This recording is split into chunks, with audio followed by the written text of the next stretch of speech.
North the Eager Beaver Show. You are listening to a True North Eager Beaver Media Incorporated podcast.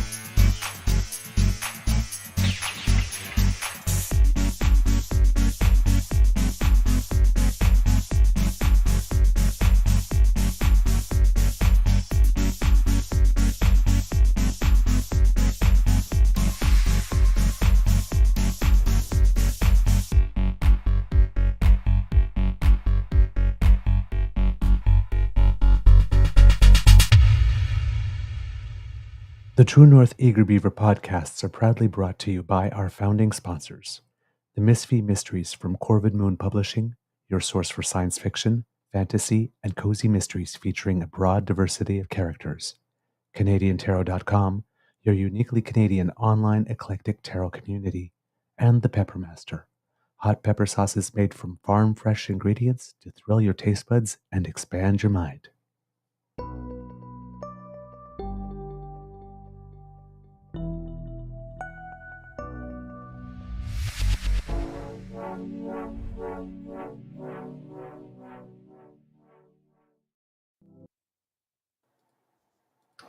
Well, good morning and hello, kids and cubs, and welcome to season 4 and episode number 505 of the Daily Beaver Morning Show here on the Cryo Media Network. Yeah. Today, recording day is Monday, November 4th, 2024. Have no idea what kind of day it's going to be at the Beaver Lodge, but it's a very nice, clear morning so far here. I'm your host, the Eager Beaver, pronouns he, him, hey, Mr. Beaver, eh? And with me, as always, is my good friend, Mr. Grizzly, to whom I owe a huge, huge, huge thank you because last week, Mr. Grizzly held down the fort for 4 straight days and did the conference all by himself because the morning before the conference, while Mr. Grizzly was sleeping, somewhere around 1:30 in the morning, I came down with a pretty nasty fever that lasted 48 straight hours, and I was in bed for 4 straight days, feeling a little more human on Friday and Saturday and yesterday. Yesterday was about the closest to myself I felt, but sluggish and whatnot. So with no notice whatsoever, we basically woke up and saw the email or the text. He knew he was going to be alone. So thank you. Very All grateful good. for you. Glad you did it. No, it means a lot because it was a project that we had together, and because of illness, it just got all dumped on you with 30 minutes notice. So by the time you woke up to see it, so I am grateful, very, very, very, very grateful. I just regret I thank you wasn't to well all the enough kids to and cubs. attend day 3. No, It was I'm only sorry a to hear you partial weren't well day, enough. but it was like it was a bad day for me. It was, when your Yeah. anxiety is peaking and you're feeling depressed at the same time, it's like I can't go to a room full of 2,000 people and speak to anybody. I will be an obnoxious asshole. Yeah. Because your guard is up the whole time, right? So it's like that's why I couldn't attend day 3. No, that makes sense. It was the right call. So yeah. So obviously, I'm very, very disappointed because I was very, very, very much looking forward to helping and participating with that and our first sort of remote thing. But there will be other opportunities because clearly the technology works well. Yeah, worked out well. I saw the interviews and good job there. Well, one of the cool things was I grabbed my backpack and I set it up, and one of the individuals I was talking to was like, what's so cool is you don't need to carry 100 pounds of gear anymore. I said, I could have brought big camera rigs in and everything, but I go, you know what? This camera on my phone on a tripod, we can see ourselves in frame, and I've got 2 wireless mics here. This is perfect. And the lighting where we were was good because I didn't bring any lighting. Yes. And trust me, I scouted out places where we could do it, and I found other places where the lighting was better. However, there was lots of people moving around, and it was loud. So it's like I found the quietest spot with the best lighting where there was hardly anybody going to be moving by. So yeah, and there were people sitting right beside us was too. great. Yeah, Oh, I just cool. kept them out of Wow. frame. So, Good stuff. Good stuff. No, thanks. very well done. Thank you so much. Kids and Cubs, it's going to be a short one today because it's one of those 9 a.m. curling Mondays. So it'll be a quick in and out. But before we do anything, Mr. Grizzly, how's your mental health today, sir? Surprisingly good, considering we just changed the clocks. Usually I'm a complete and utter mess. But I woke up at 5 this morning because technically my body's saying, dude, it's 6. Get up. I woke up at 5 and I'm lying in bed, and Lola had crawled in beside me at some point in the evening. I'm like, oh, hello. She's like,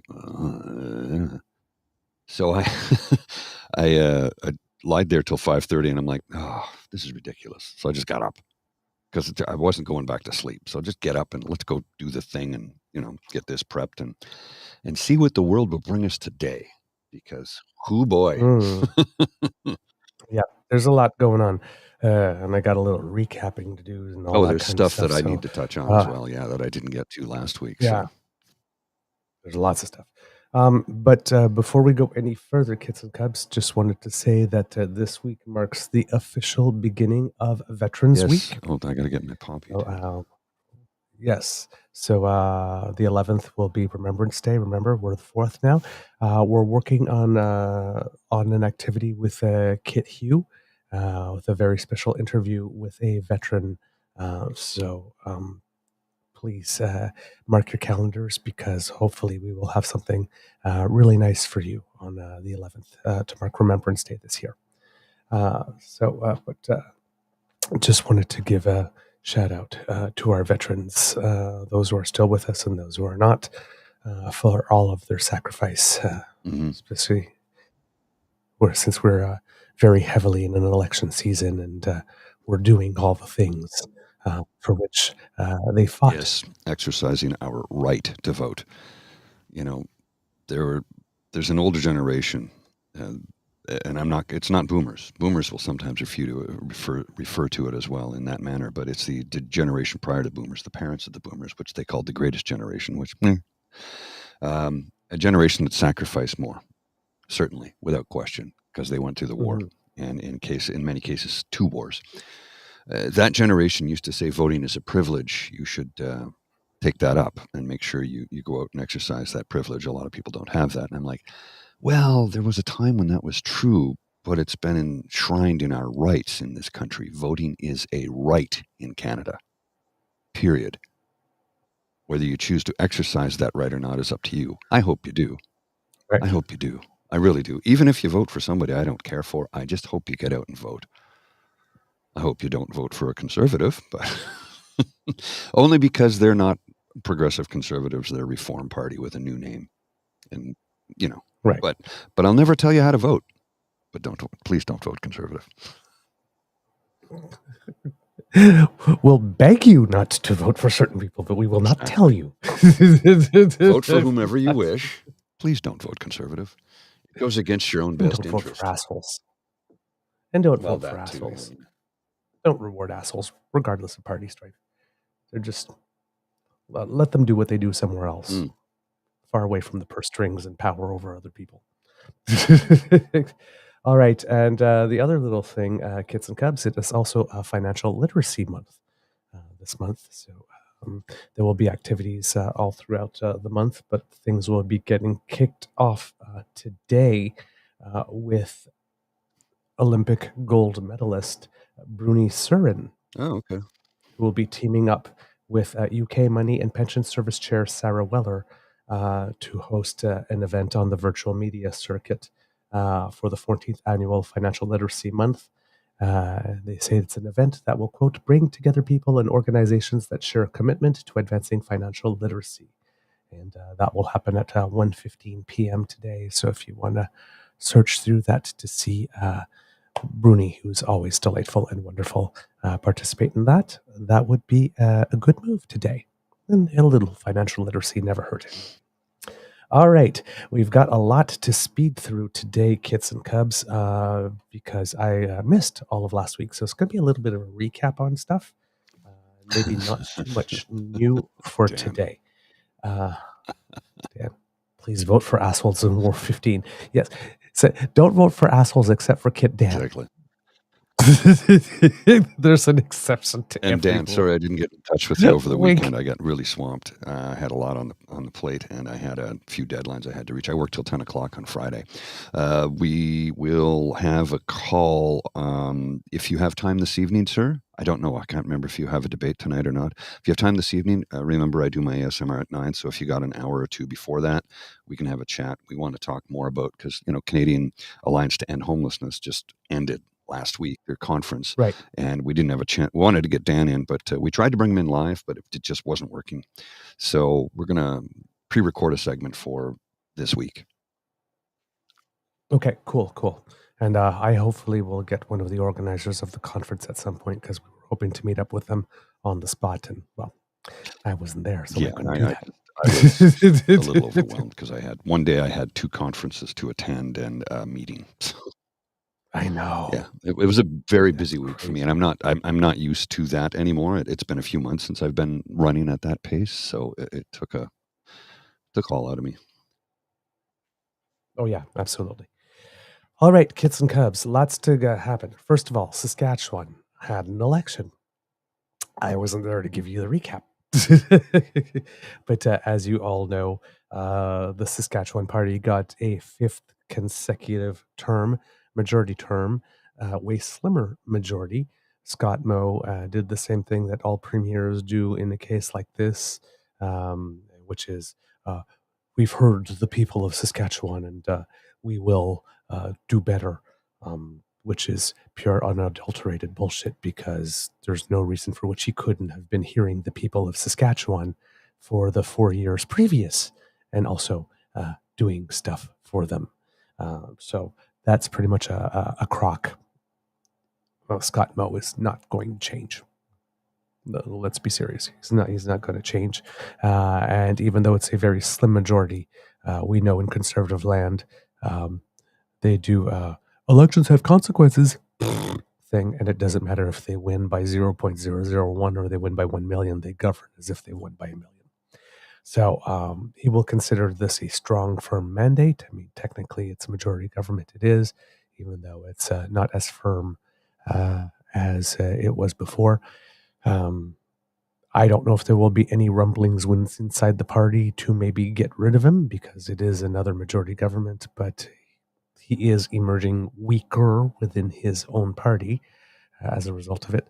So we'll see what happens there.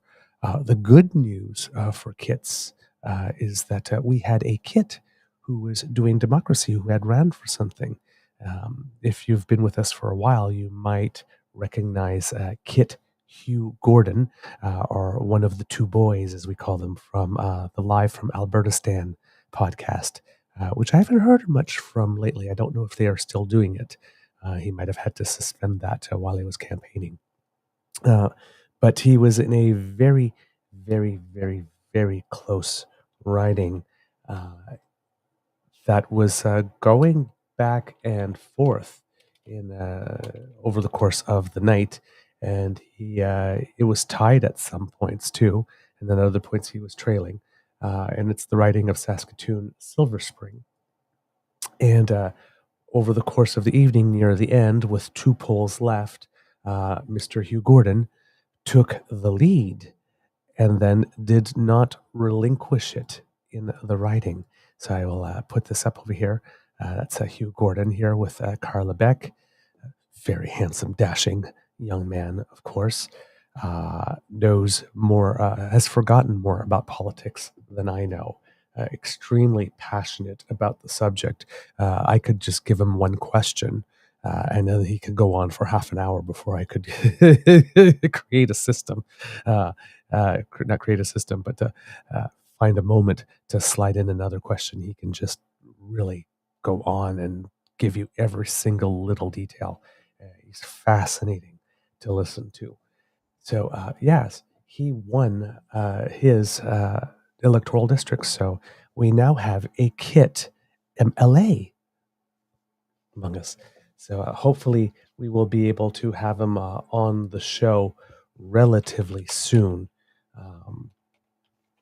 to congratulate him. But of course, when you win, there's a lot of things that happen, especially when you defeat an incumbent cabinet minister in order to do that.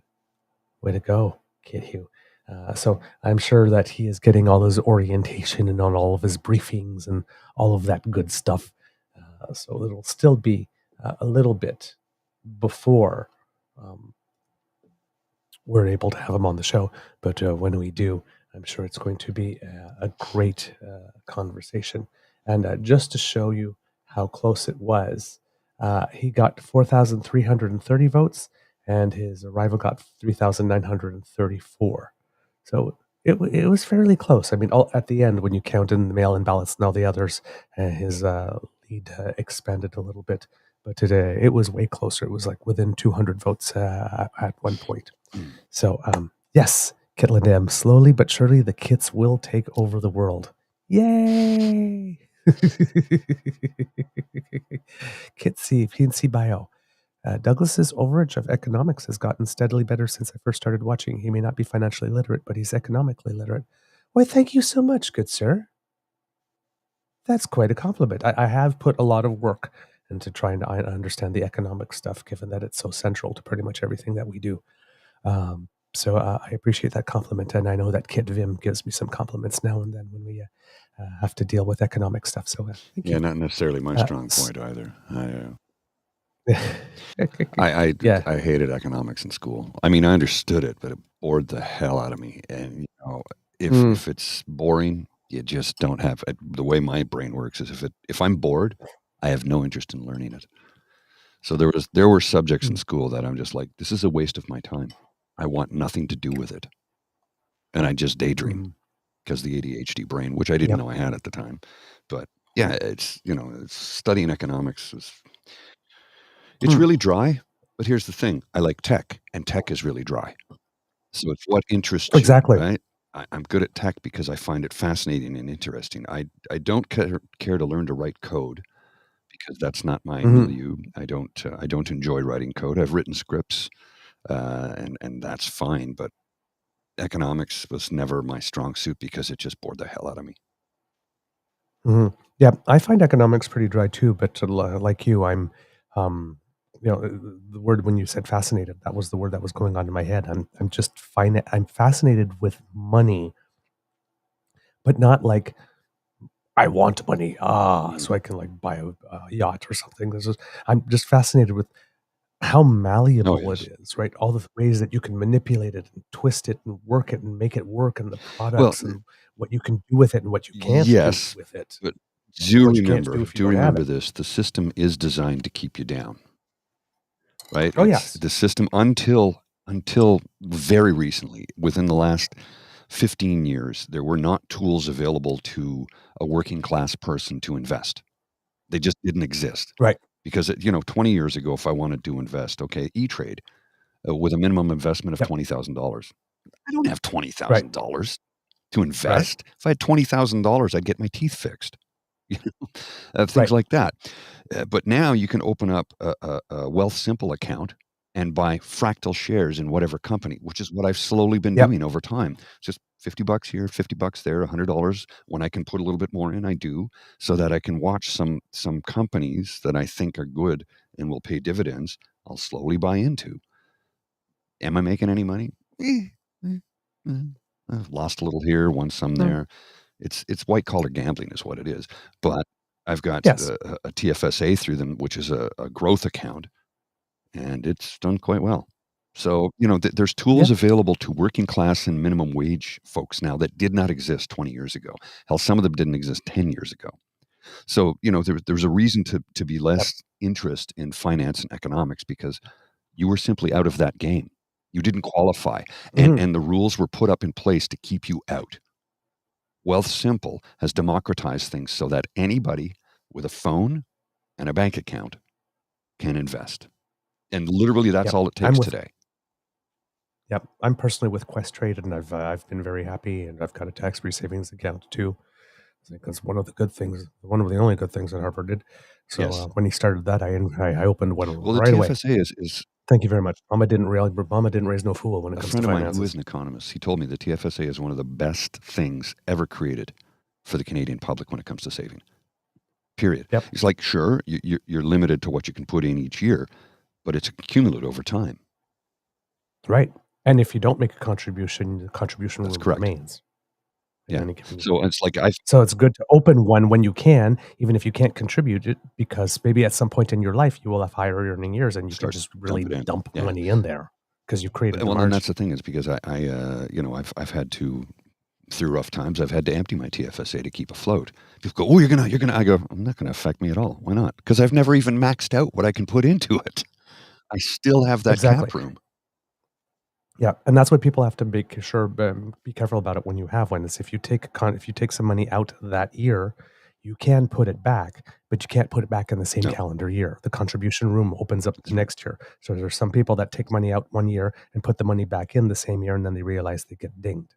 You can't do it in the same year unless you have contribution room. Well, and one of the things that I've discovered, and let's go on an economic rabbit hole here, if you will. One of the things I've discovered is that the way the system was designed years ago was you need a minimum investment of this. I'm like, well, that's just an insurmountable fun for so many people. But something Cassie just said here, and I'm going to look at this and say, listen, invest early in your kids' RESPs if you can. I put away $25 a week from time mine was born and parents matched. Here's the thing, $25 a week into an account that will have interest. For 18 years. But they don't, they tell you, oh no, you need to invest. You got to start with 5,000 and you got to, I'm like, who the hell has that? No. That's the thing though. I read a book years ago and I still have it. I'm going to reread it because it was. Start with something. It's like exercise. Start small and work. Even if the first 5 minutes is 5 minutes more than you were doing before, it's a win. You know, math is hard, at least the way I was taught it. However, structural economics, bring it on from Mademoiselle Fox. Yeah. Right. And that's the thing, the rule of 72, compound interest, those things, they don't teach you that in school. Nope. And they should. They do not teach financial literacy in high school. Home economics. You know what we did in home economics? We made pancakes. Yep. They didn't teach us how to budget. They left the economics part out of the home. Right. Same here. They taught us recipes. I'm like, but I already do all these things at home. They're like, what? 14 years old, I was working in the kitchen as a sous chef. Yep. They forgot about the entire budgeting. They don't teach that. The economics part. They literally didn't. When I was in school, maybe some of the kids and cubs can tell us if they were taught differently, but I wasn't. Now, I went to 3 different high schools. So. Yeah. Yeah. So, economics, lots of fun things. Yeah. So there you go. And the like, you're right. Mr. Grizzly, there are a whole bunch of other products right now. So it's way more fascinating now for the average person, way more interesting because it was just something that rich people in fancy suits talked about at parties, exactly, while cocktails.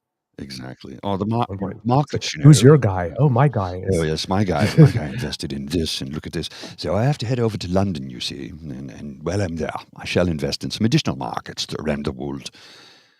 Bad news just came across my feed. Some sad news, if you will. Quincy Jones, 91 years of age, passed away.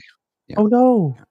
It was updated. Oh, no, not Quincy Jones. 1 hour ago. Yeah, multi-talented music titan whose vast legacy ranged from producing Michael Jackson's historic Thriller album to writing prize-winning film and television scores and collaborating with Frank Sinatra, Ray Charles, and hundreds of other recording artists, has died at 91. Mm-hmm. Everybody called him Q. That was his nickname. It came from Frank Sinatra. Yes. Quincy Jones, producer, musician, composer, just an incredibly talented individual who leaves us at the age of 91. And I feel bad for his daughter, Rashida Jones, because they were very close. Oh, yeah, I love her. They were very, very close. She's funny. She's great. Hell, too. She's a great comedic actress, especially physical comedy. Quincy Jones, The Color Purple is one of my favorite movies, and he did the score for that. I think he did the score for both of them, actually. The recent one that came out too. He kept company with presidents and foreign leaders, movie stars and musicians, philanthropists and business leaders. He toured with Count Basie and Lionel Hampton, arranged records for Sinatra and Ella Fitzgerald, composed the soundtracks for Roots and In the Heat of the Night, organized President Clinton's first inaugural celebration, and oversaw the all-star recording of We Are the World. Mm-hmm. And when it comes to, you were mentioning Frank Sinatra, who had given Quincy Jones the name Q. Quincy Jones is actually on the record as saying that Frank Sinatra stopped all the Yes. racism in Vegas in 1964, specifically when it came to Yeah. Quincy Jones. He says, "You are going to put this man on the stage, and you are going to listen to him, and you are going to applaud enthusiastically. Do you Well, understand me?" they wouldn't. At one point in time, he was there with Sir Duke. Um, shit, can't think of Sir Duke's proper name, but that's what Duke Ellington. Ellington? Thank you. Thank you. He was with Duke Ellington, and he discovered, and he didn't know this because, you know, you're a white man, so it's going to pass you by. You got a blind spot. Duke Ellington was not allowed to eat in the dining room. He's like, "Where's Duke?" Oh, no. He had to eat in the kitchen with the staff. And he says, "Nope, that ends right here, right now, or I'm leaving." Sinatra basically ended segregation in Vegas. That is a fact. It's well documented, and a lot of people have come out to praise him for that. He's like, "These are my friends. These are my fellow musicians. These are my fellow performers. These are people I admire and Sammy respect." Yeah, Davis exactly. Jr.? Sammy was his brother from Hello? another mother. You Right. could not have had two closer people in that industry at that time as Frank and Sammy. So, yeah. No, he ended it. And they all admired Sammy. They were all saying, like, he's the most talented one of Correct. all of us. It's like he can sing, he He can can do it dance, he all. does it all. Well, and Sammy's nickname from Frank was Smokey, because he smoked a lot of cigarettes. And Yes. he married a white Norwegian woman. And when that happened, Frank said, "I love you, Smokey, but they're going to kill you for this one." And it did. It affected his career. But Frank fought to keep him in the spotlight. Look, say all the bad things you want about Frank Sinatra, you can't, but he did a lot of good. It's called nuance. We all have good and bad. It's yin and yang. He did a lot of good for race relations, to put an end to segregation, for what is it, the NAACP. Like, he was he saw people for who they were and not the color of their skin. So anyway. Yes. Yep. Indeed. All right. So to finish off on everything, I think that's pretty much everything on Saskatchewan. So we have Hugh Gordon. We hopefully will have him on the show. Scott Moe gets the 5th term. We'll see if his day one priority actually is to affect the change rooms, like he said I during was the campaign. disappointed in the results in Saskatchewan, but I fully accept them. I fully accept them. It's a democratic process. I know that the elections, there's no fraud. It doesn't happen. No. Whereas in BC, because the conservative side lost, they're screaming fraud. I'm like, do you not see a pattern here? If I don't win, it's because you It's cheated. like normally I would say that the result was humbling for the Sask party. They actually But gained seats. the conservative movement, the global conservative movement, Yes. No, feels I mean, no sorry, shame. the NDP gained seats and Sask party lost a few. Yes, that's why I say it would be a humbling experience for the Sask party. But these parties are incapable of feeling shame anymore. So I mean, there's and feeling humbled I and don't think they whatnot. know what the So word means. who knows? Exactly.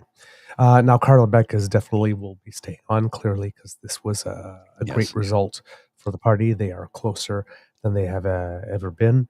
And this may have led to some very interesting public polling results that I saw the other day.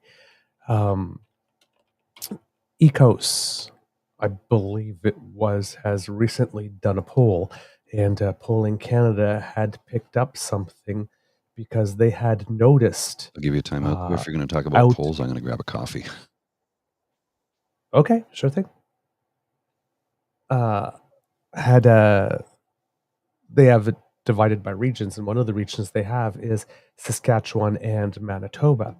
And according to Ecos, and a lot of people are wondering if this is an outlier, it says for federal polling, Saskatchewan and Manitoba, that the Liberals have 43% of voting intentions. The Conservatives have 34, the NDP 18, the Greens 4, and the PPC 2.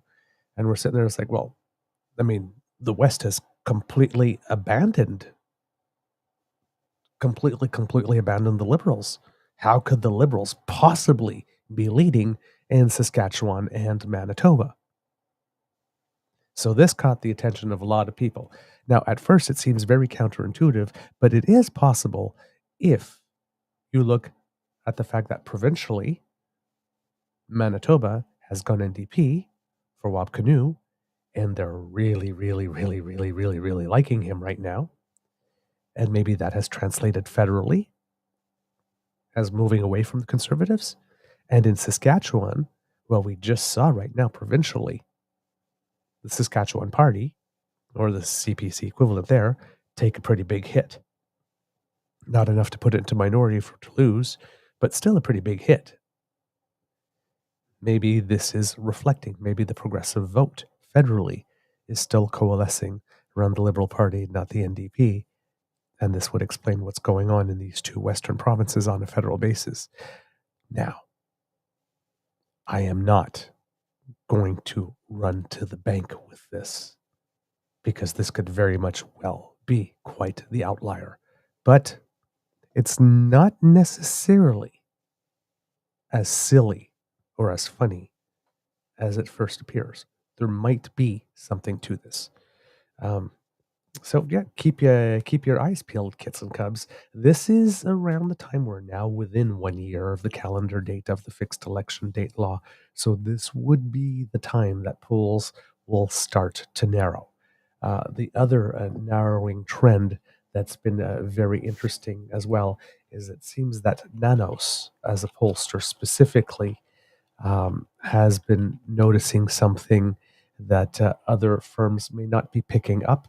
Now, when I'm comparing firms from, most Nanos reports every week, but there are some that are that they report much further back. So when I'm looking at, for example, one poll that put something out in September and just put something out now, there is a consistent trend that the gap is narrowing, but not as much as it was for Nanos.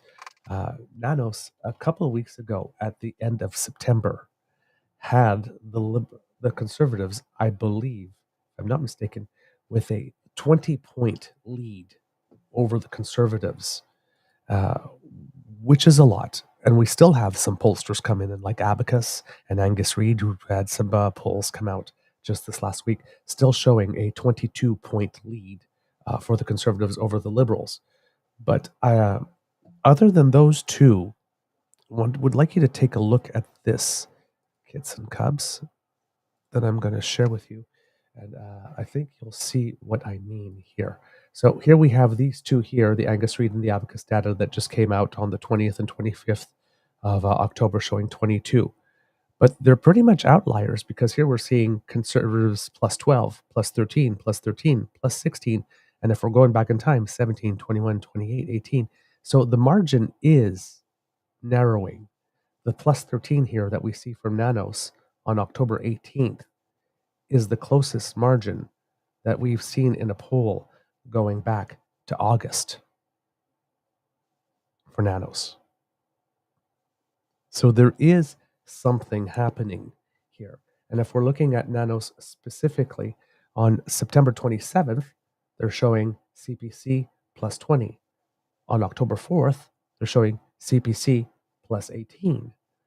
On October 11th, they're showing CPC plus 16.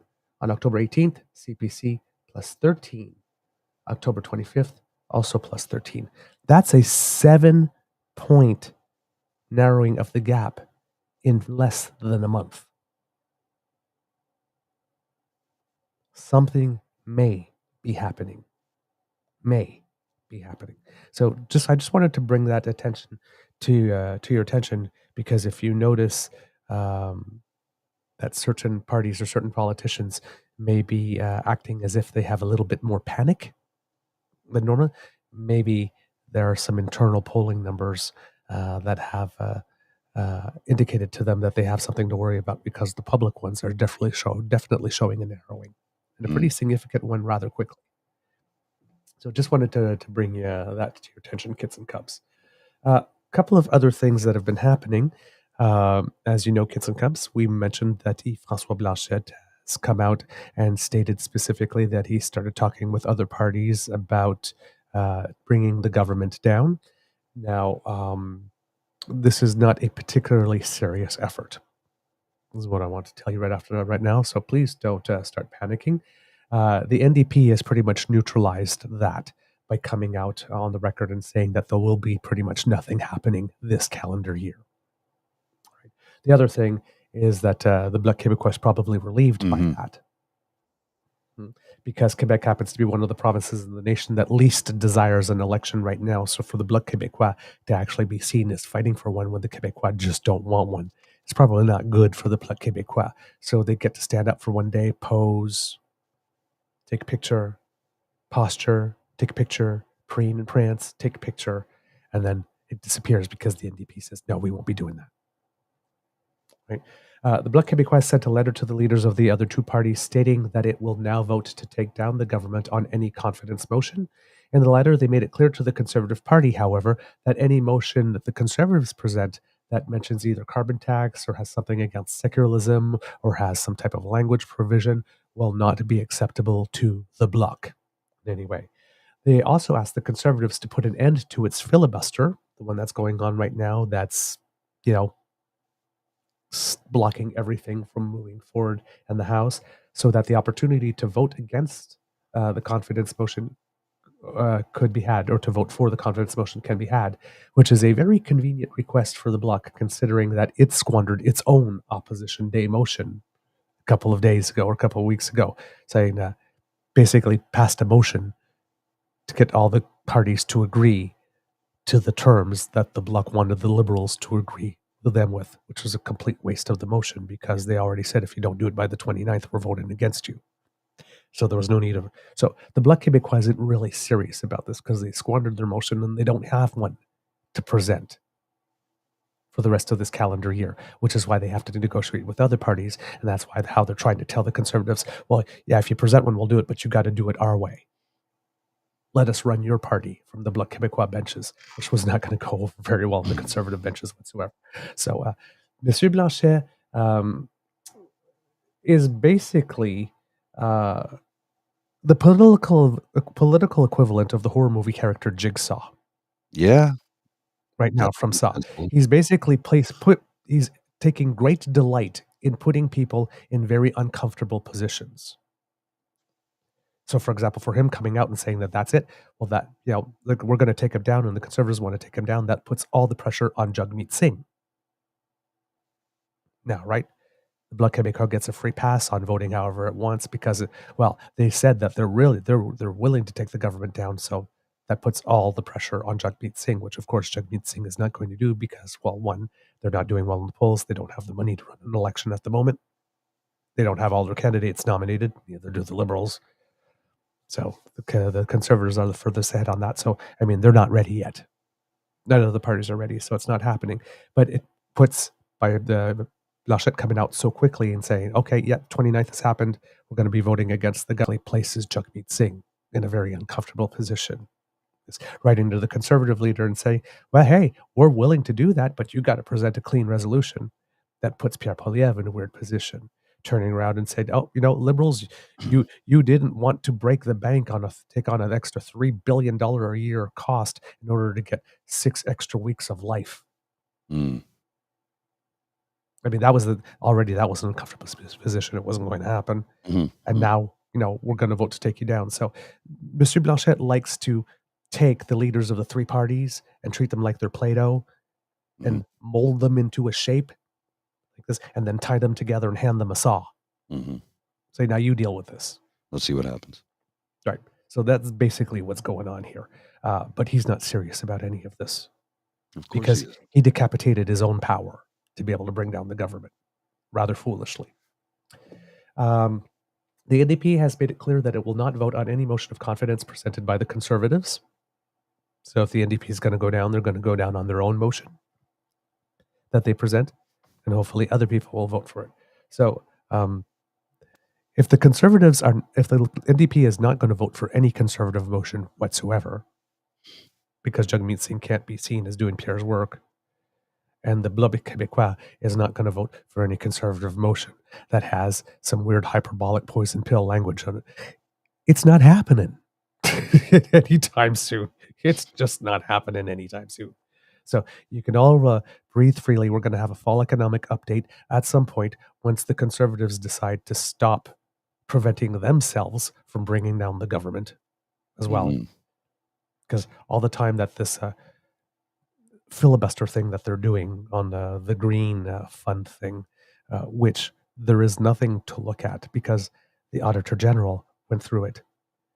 And if there's something wrong, the Auditor General takes their findings and gives them to the RCMP and says, you need to research this. The Auditor General did not do that because there's nothing criminal going on. But the Conservatives really want you to believe that there are. Now, the problem with that green fund is that there are documents that the Liberal government has been ordered to table to the House. Problem is that the Conservatives want to gain possession of those documents to then be able to take those documents and give them to the RCMP and saying, you need to investigate this, when everybody has said there's no criminality. You can't do that under Canadian law. No. You can't demand, a political party cannot demand that the government release documents so that another political party can take them and give them to a third party. The documents have to be released to other parties for work that the parties want to do within the confines of the House of Commons rules, Parliament rules. So the Conservatives are asking for something illegal, and they're holding up the entirety of Parliament and all the business of the nation. They've taken us all hostage in order to get the government to do something illegal. Well, actually, not to do something illegal, to release the papers with which the Conservatives plan to do something illegal. Right. They plan to give that documentation to the RCMP, who has told them outright, don't do this because we can't use it. Kind of like how unconstitutional. Pierre Poilievre keeps insisting that the Prime Minister can release the names of the foreign interference when he can't do that. Poilievre knows this, but he ignores it and says, he can. He absolutely can. No, he can't. It's against the law. Right. He'd be prosecuted.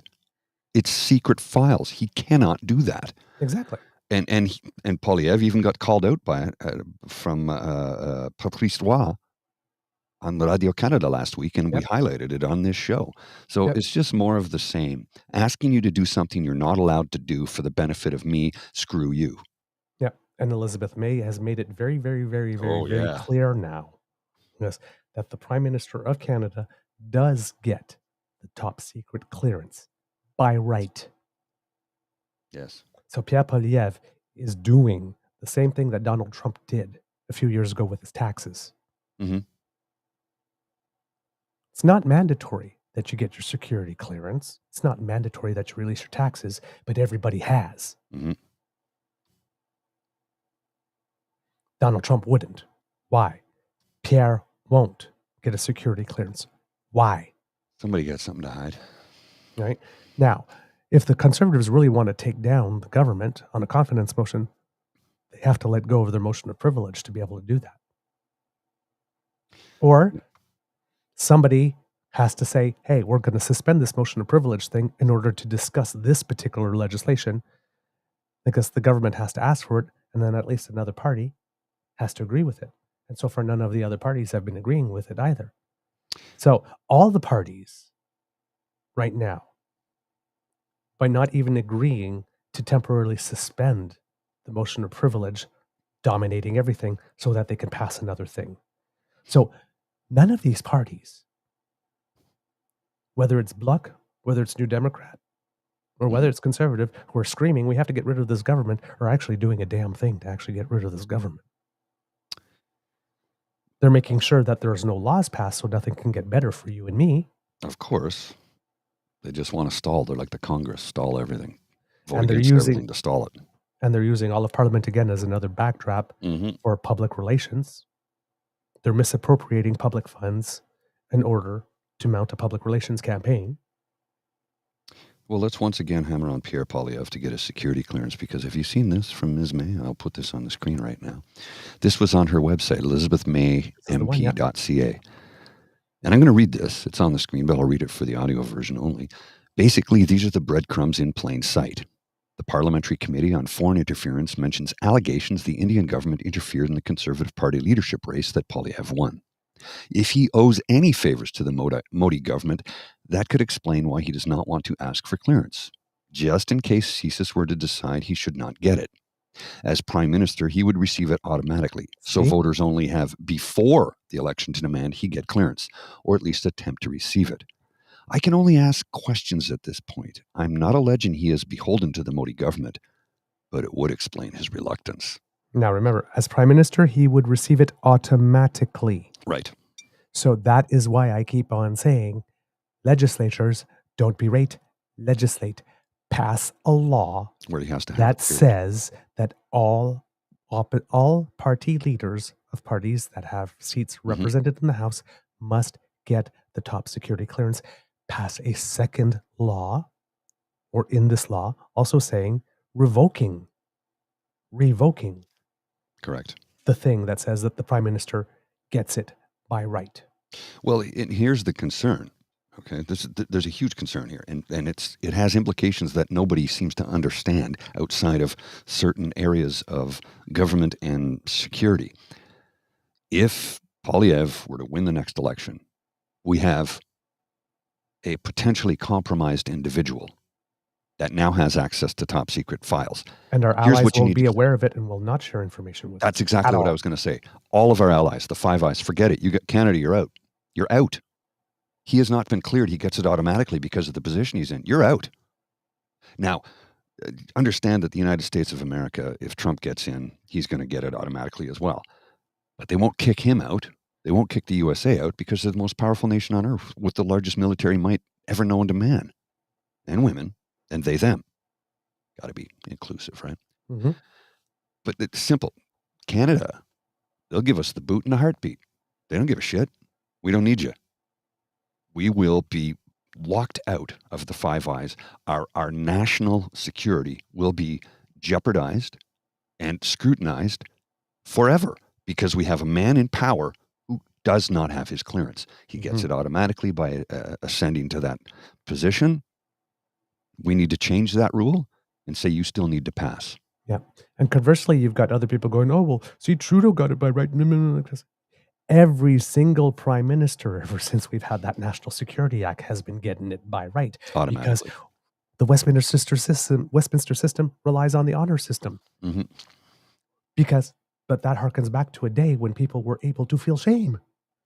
We're not in that era anymore, so we cannot rely on the honor system anymore. The prime minister of a G7 country should not be getting top secret level clearance by right. No. They should have to qualify for it. You know, it was different 100 years ago, but now we all have surveillance cameras in our home, whether you realize it or not. What the hell do you think this is? They can easily access if they need to. We give our information to private corporations, whether it's Google or Apple or Samsung or whichever. We give access to everything when we sign up and activate the phone. So we're all under surveillance, whether you like it or not. You say, well, they're not supposed to do that. Corporations signed an agreement with you. Whether or not they hand that over to governments is a different question, and one that I don't have an answer for. But you do need to understand that in today's society, you're photographed probably 1,000 times a day and you don't even know it. Wherever you go, there's surveillance cameras everywhere. What corporations do with that information? Don't know. Do they hand it over to the police? When the police request it, if there's been a crime committed in that area and there's probably footage of it? Oh yeah, that happens. Does it go to the federal government? Don't know. Does it go to the provincial government? Don't know. I don't even know if it hits the municipal level, but it does go to the police. And if they need to pass it up the chain to the RCMP and on to CSIS and CSE, they would do so. But don't kid yourself if you think that when a crime is committed that facial recognition software isn't running in the background algorithm to discover if there was anybody involved that's on a watch list. It takes place. It happens. So now we're going to hand over the keys to Parliament Hill to a man who refuses to get his security clearance, knowing that he'd get it automatically if he becomes prime minister. Do you realize how freaking dangerous that is? He can just hand over the country, kind of like what, Stephen Harper tried to do, and to a certain degree did. He handed us over to China for 31 years when he signed the FIPA agreement in private, in private, under lock and key in Moscow. Does that not paint a picture for you of what the hell? What the hell? Well, What all right. the hell? I've got way too much for the time that we have, kids and kids. Well, I want to pivot back to homelessness for a moment here, if we can. Yes. I have something I want to read to you that is, well, I'm going to read it and then I'm going to tell you who wrote it. And this is kind of disappointing. You see somebody in the public eye and you think usually good things about them, and then you read this. So I'll tell you who wrote this after I read it to you. Okay. If you're wondering what it's like to live in Toronto, this is my neighborhood. We learned this week that the city is secretly planning to build an 80-bed men's shelter in our community. It will be across from a small plaza with a daycare and a family restaurant, and 2 blocks from Blantyre Public School. There are no services in this area. There is nowhere for 80 unhoused men to go when they are not sleeping in the shelter. The councillor for the area, Parith Kandival, was just as surprised as the community to learn of the city's plan. There has been no communication with the neighborhood, no risk assessment. In fact, the whole thing is a secret. Olivia Chow was asked about it, and instead of assuring the neighborhood their concerns would be heard, she bemoaned the fact that the neighborhood was tipped off. These things are supposed to be secret, so no one can oppose them. I understand if you don't give a toss because it's not your neighborhood. Be warned, there are 19 more shelters in the work, and furthermore, the city doesn't care what you think. They have an agenda. The less you know, the better. Enjoy your 10% property tax increase. So, NIMBY, like classic NIMBY, right? Mm-hmm. Total classic NIMBY. Although that was an unfortunate statement by Olivia Chow. Yes, but here's the thing. It's Mayor Chow says new shelter locations must be kept confidential, and I can understand why. The locations, yes. That we're doing it, no. The locations, yes, because there's potential for danger, right? Right. And we don't know. Have these men come from abusive backgrounds? Were they abused by their spouse or their parents or a priest or a hockey coach? We don't know. But here's the thing. You know who wrote that? Who? TSN's own Jennifer Hedger. Okay. Well, I'm just disappointed in her. I didn't realize she hated those who were lesser than her. Guy Felicello's comment, I'm glad there's a shelter going up. By the way, it's not your neighborhood. It's everyone's. Yes, that's a good point. All right, kids and cubs, one last thing before we go here. Mr. Grizzly, there's a little video here. With regard to the Green Fund, one little thing to mention, the Conservatives filibuster. Every time there's a clock, there's an amount of time that they're allowed to do that, but they can reset it to 0 by proposing an amendment to their motion. They've done this twice already. Just so you know. So this thing would have expired, and they've kept it going by introducing amendments to keep it going. Now, the other thing that's been happening, because it's the mutiny that we're talking about, the rebellion is pretty much quashed now, although there are some disorganized, disgruntled factions that are still remaining, still demanding some type of secret ballot, but there exists no mechanism for it because the Liberals never signed on to the Conservatives' Reform Act. So there's some disgruntled people, but they really just have no avenue left to be able to do this. So they'll either have to resign or get with the program here. But the new national campaign director made a presentation that was supposed to happen 2 weeks ago, Wednesday, but that meeting went on for 3 hours, so he never actually got to speak, really. But he made a presentation. It seems that many people really liked what they heard, and he said that ads would be coming soon, and ads have started.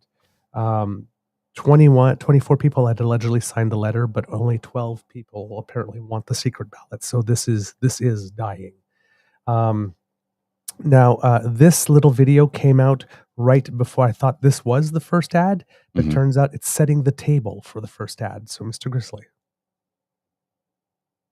The hard work that got us here as a country made us the best country in the world. If Pierre Poilievre is going around saying that Canada's broken, he's doing that for his own narrow interests because he wants to get elected. Everything that you do by being here in this room, everything that we do as Liberals is focused on making things better for Canadians, on creating good jobs and a good future for everyone. That's the work we get to do. That's why we're pulling together. That's why you all came out tonight, because you want to put up your hands and say, we want to be part of a positive choice for this country. We want to be part of building a better future for the next generations. We're going to put forward those solutions and we're going to fight for them. Like we're going to fight for every vote from coast to coast to coast. Because this country is worth fighting for.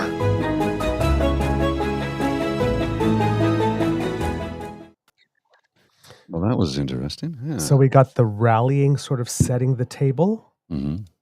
And this is the first ad that they've come up with here, Mr. Grizzly. Bear with me for a second while I load it. Takes a second or two to get it in. In position. In position. We have it in position. Oh, I have seen this ad actually. Yes. Apparently So there's two. I haven't seen the second one yet. I think I showed this week actually.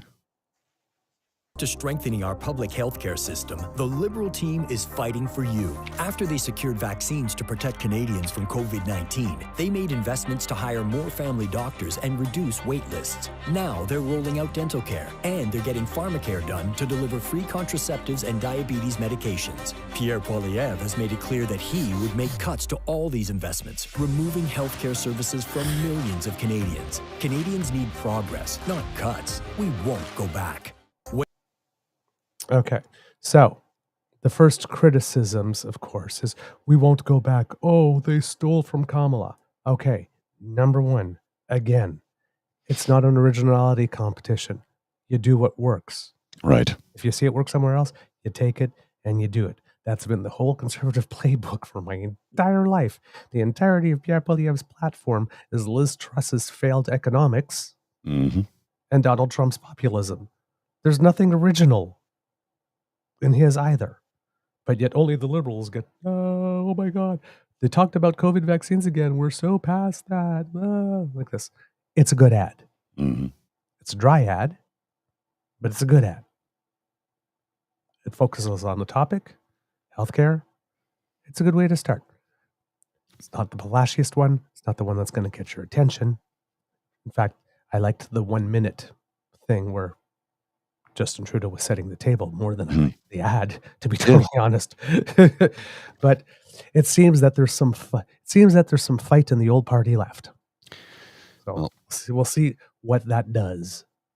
Regarding the election in the United States tomorrow, I just saw something come across my feed that is hilarious. He says, I am nauseously optimistic. Who said that? John Collins. I don't know who he is, but it's like John Collins. He is dad, husband, low-key nerd. I don't know who he is, just some guy. Nauseously optimistic, except I guess that's probably about tomorrow's election in the States. Yes, it is. He's in Boston. Nauseously optimistic. That's a good way to say it. I think so. Yes, and yes, tomorrow, Kits and Cubs, of course, is the big day in the United States. We will be having a watch party, I believe, right, Mr. Grizzly? Yeah, I think we can do something. I'm not sure what time you want to start. We can certainly put something together. I can't go for the full thing because I have a busy day the following day, and it goes on for hours, as we well know. Yes. And but yeah, we can put something together. I don't know if you want to get a hold of Jake and Pinkerbell and the rest of the gang there that we had for the vice presidential debate. Yep. Maybe. I'll ask around certain people's couple of Canadians too, given that we have time zones and all that kind of stuff, and see if they want to come in. Yeah.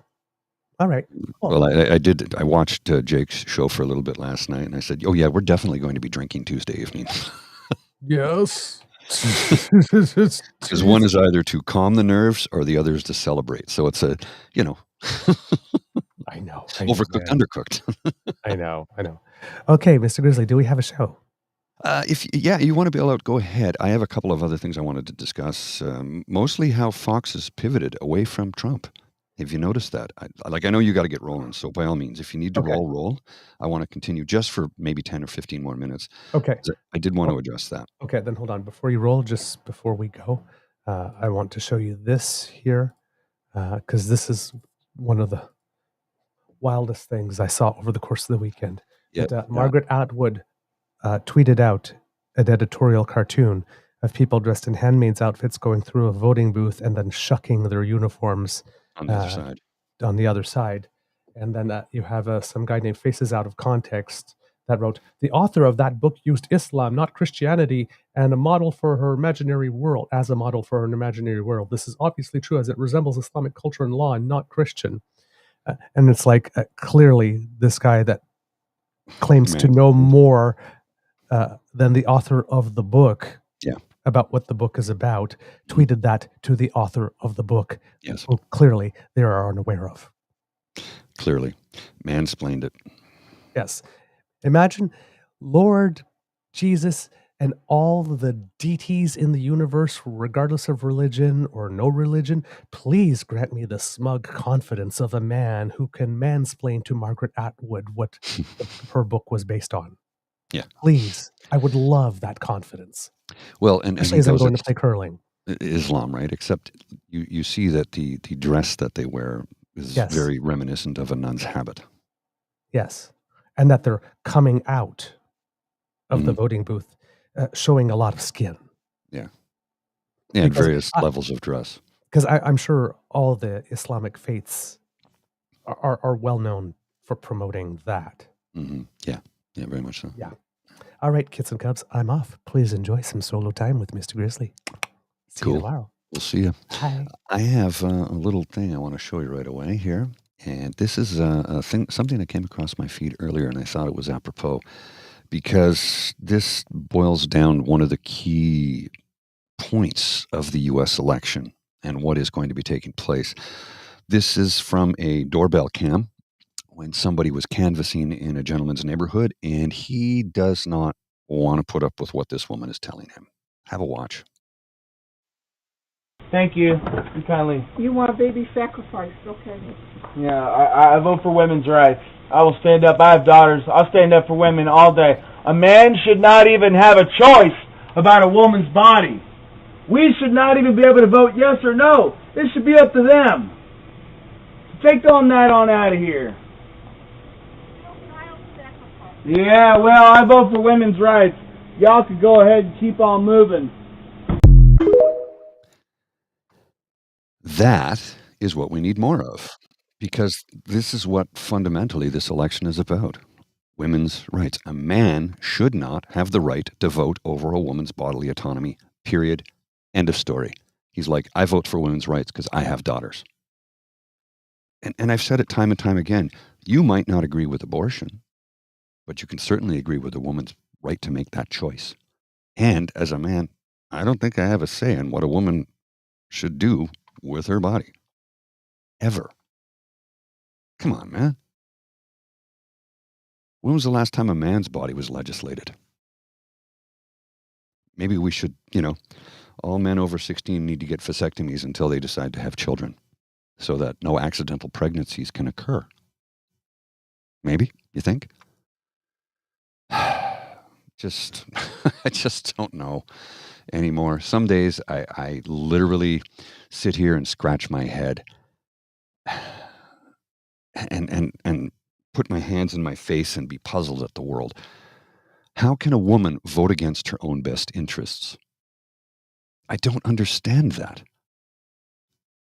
You're voting against your own interests. And once they take that right away, what's next? If you think Gilead is impossible, if you think the Handmaid's Tale isn't possible, because, we have the checks and balances in order, remember that the Supreme Court of the United States of America has basically made the president a king who answers to no one. If Trump gets elected, give it time. He wants to deport 10 million people. He wants to cut all taxes. He wants to punch down on those who are not rich and wealthy and white and powerful. And he will do it. He absolutely will do it. That's just, oh, man. Tomorrow was a very big day. And if you didn't read the heading at the beginning, Fox News pivoted away from Trump's rally the minute he started to spew falsehoods, because they've already paid a dear price and paid almost $1 billion in fines when it came to Dominion voting machines. So when he starts to spew lies, they cut away because they're afraid of getting sued again. And I'm sure Rupert Murdoch said, I'm not paying any more money. Don't let him lie on our programs. Get out of there. The moment he starts to spew lies, correct him or cut away. They cut away because they don't have the temerity or strength or intestinal fortitude to actually call him out on his lies, because they're cowardly and they know damn well if he gets into power, anybody who's ever crossed him is clearly in his crosshairs. So yeah. Tomorrow is a very big election in the United States of America, probably the biggest one that's ever taken place in the country's history. You can have a choice to our American viewers, our American friends, and people around the world watching. We need our American friends who live in other parts of the world who are casting ballots, and I think have already done so. We need them to go down the path of righteousness, the path of goodness, the path of forward. Because if you vote for Trump and he gets elected, I am telling you, it is only a matter of time before women's rights are stripped from them. Then gay rights are stripped away. And anybody who's ever crossed him clearly will be harmed. Now, they'll probably invoke, the 25th Amendment and pull him out of office and let J.D. Vance take over, because J.D. Vance will be a puppet for whoever wants to pay him. I mean, he called Trump Hitler, and now he's kissing his butt. So think of it however you may, but reach out to your American friends and colleagues, family members. Say, please do the right thing. Please vote for the future. Please vote for women's rights. Please consider that if you vote for Trump, you're taking the country backwards, because Trump will rob it blind.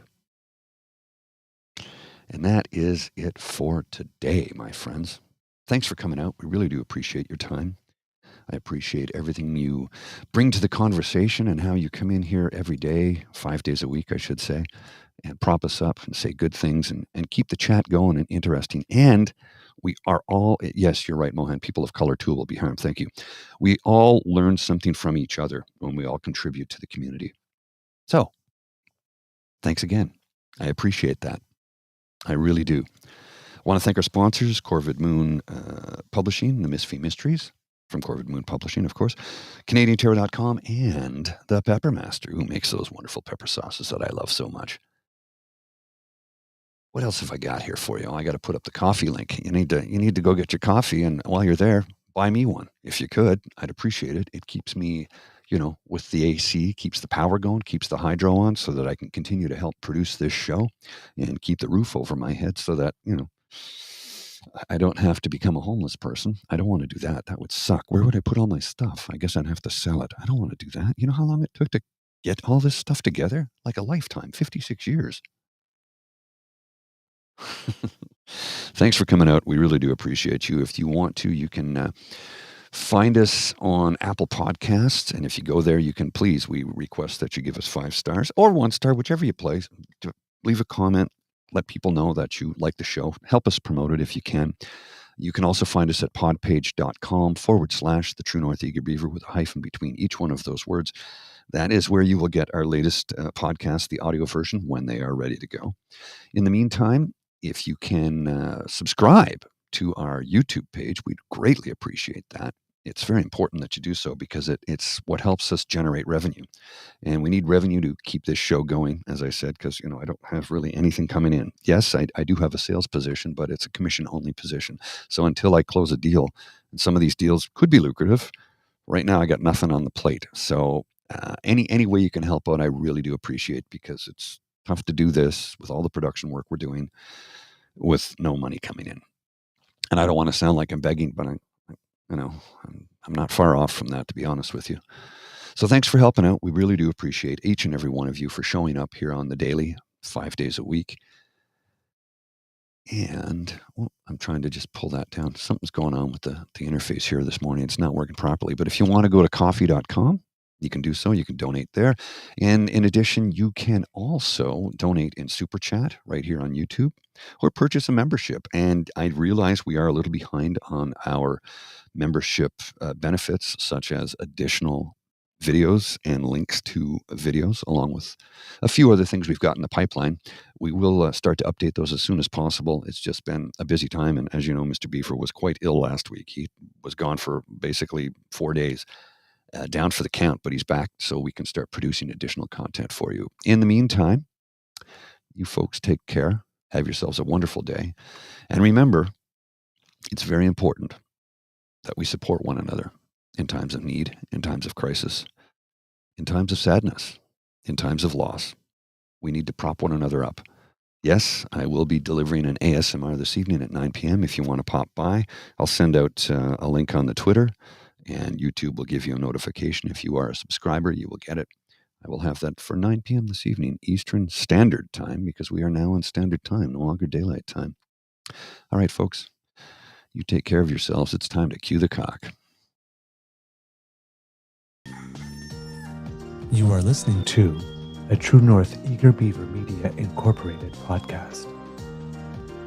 The True North Eager Beaver podcasts are proudly brought to you by our founding sponsors, the Misfit Mysteries from Corvid Moon Publishing, your source for science fiction, fantasy, and cozy mysteries featuring a broad diversity of characters, CanadianTarot.com, their uniquely Canadian online eclectic tarot community, and the Peppermaster, hot pepper sauces made from farm-fresh ingredients to thrill your taste buds and expand your mind.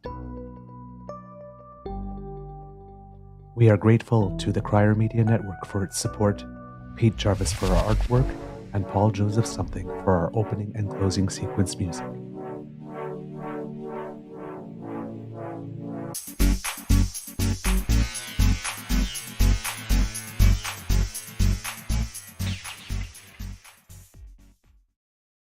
Oh, hey, I have a little clip I want to show you, just to remind you of, well, things. And this is a thing that you need to keep at top of mind, as I know there's an election in the United States of America that takes place tomorrow, and it will affect us. It definitely will. No matter the outcome, we will be affected by it because they're our largest trading partner.